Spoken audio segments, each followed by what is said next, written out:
Well, unfortunately, or fortunately, depending on which way you think, this is bound to wipe the smile off any EV car owner's face. Let's begin.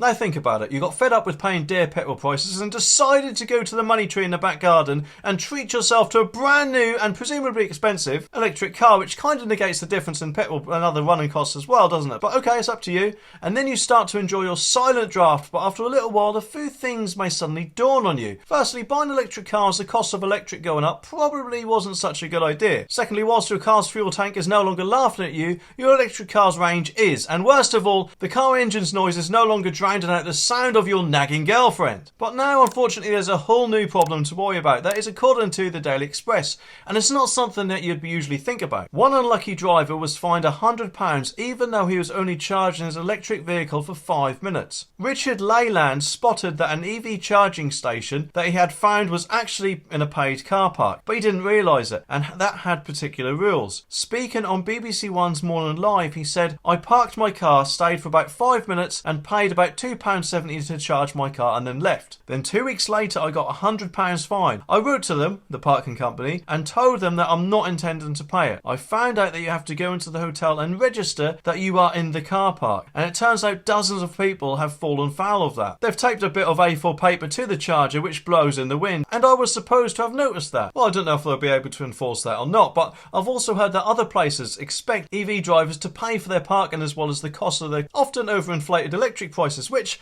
I think will end up being a massive kick in the gonads for the majority of us once electric cars become commonplace, especially for people who may rely on using public chargers. And also, if we have to pay for our parking, then wouldn't it just work out cheaper to use a petrol car? Anyway, to be kept up to date, make sure you click that subscribe button down there so you don't miss my next video.